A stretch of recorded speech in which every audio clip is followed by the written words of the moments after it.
got a new segment, new official segment this week. It's called the Mutual Discussion segment. And it's basically me and Travis just ranting on about stuff that needs to be changed in NASCAR for the good of the order. Yep. The last few weeks we've been talking about the nationwide drivers and how they really need to stop bringing them up so early. That was kind of our mutual discussion, but I decided that this week should be restrictor plates and their races in general. Yep. Because really they need to be changed. Yeah, definitely.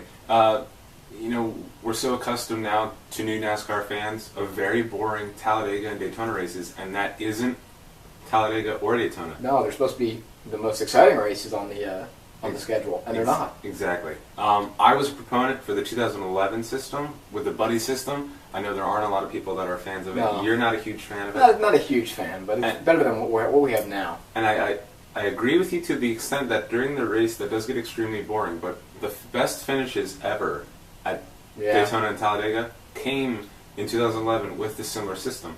In 2012, when I went back to a freight train style idea, and so far 2013, where eventually at some point in the race everybody's riding that highest line all in a line, and there's no separation, there's no fun. It's just kind of like, it limits it to the winner of the race has to be in position 1 through 4, because the fifth guy, if he pulls out, then he'll get freight trained and he's in the back of the pack, and that's the end of the race. It's a terrible line of racing. But you say it should be back to the way it was in the early 2000s and the late 90s. Explain. Well, basically, that's because that's what I grew up with, and I think the early 90s or the late 90s, I should say, in the early 2000s and through the middle of the 2000s was kind of a freight train in some aspects, but at the same time, they're running 3 wide, 4 wide the whole race. Yeah.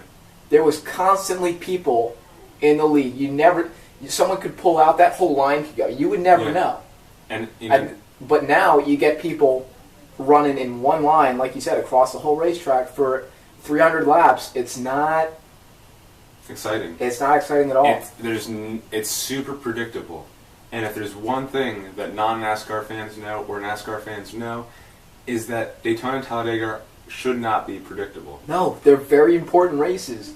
And the thing that makes people watch them is the randomness of them. You never know what's going to happen in those races. Now when I turn on Talladega, it's just like, all right, there's our one line. I can take a nap now because nothing's going to happen. Exactly. And you start off a run where you've got the inside line has the most cars, maybe a second line starts, and all that happens is they just slide up and they're in the highest line, and that's the end of the race. I mean, it's not exciting, and it's a shame.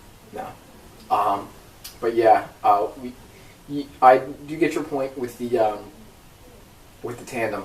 Mm-hmm. Those were very exciting finishes, and as of right now, I'd rather have that than what they have now, and I'm not a fan of either one. Right. But you know what? You got to make some inroads in. I don't know what NASCAR did. I totally forget what they did. It was, in 2012, they made their radiator gaps smaller. The air hole that went to the radiator was reduced. Therefore, cars could not stay behind each other for as long as they could in the 2011 car because the engine would overheat. So they tried to force them so that they would have to break that up. And it didn't happen because people just got in the line. They stayed in their lines, but they just kept a larger gap in between. They made the rear spoilers smaller so that air going over the car wouldn't create a large drag coefficient. Oh yeah. Where the cars could suck right up to that, and now in 2000, it's like it creates a buffer and it keeps the cars in. It's terrible, but and the thing with the way that I like it, there's a lot of bump drafting. Yeah. And that used to be an art. Yeah. Like you had to be able just to hit it just right to get someone to go. Yeah. And there's none of that anymore. I don't know where that went either. Like I remember that you used to just now it was just like there's rectangle on rectangle. That was like what? That was like 2011, and you could just stay there. Yeah. And people put I think there was sticky tape. They put the sticky tape on the back of the car, so you could stick. You could literally pull your car up and stick to the guy in front of you. Yeah. And it's terrible. That's not race. That's not NASCAR. No, it isn't. It's. I mean, we're going to go back to our mutual discussion of the past few weeks.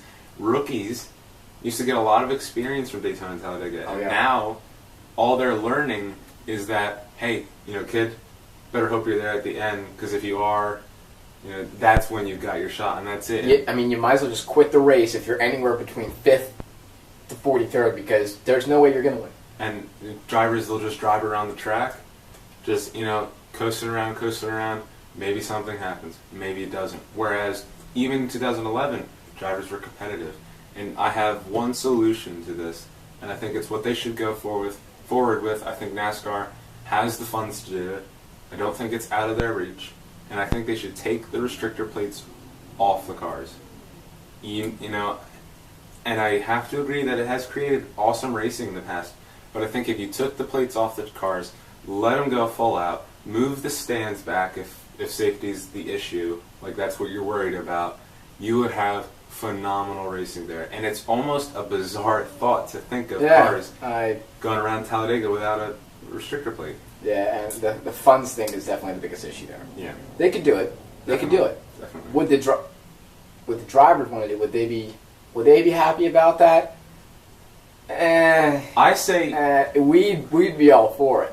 I say yes for one reason, and that's because drivers like Ryan Newman and Dale Earnhardt Jr. have both advocated for the lack of pack racing. Tony Stewart's one of them, and we all know what happened at Talladega in 2012. Stewart went for a little trip. But if you eliminate the cars being in packs, you eliminate the big one. And I know fans at home are going to be like, what is this? It's not Talladega without the big one, and you're wrong. Talladega isn't always about a big wreck. But I think it would be great. I think drivers would appreciate it after getting over the initial shock of it. Yeah, that's a good point, Travis. Well, that's been this week's mutual discussion. Next week, this is kind of a week-to-week thing. I can't tell you what it'll be next week, but maybe we'll do something with short tracks. I don't know. It depends. We'll think about it next week. Okay, we'll go to this to the answer. Was that all right?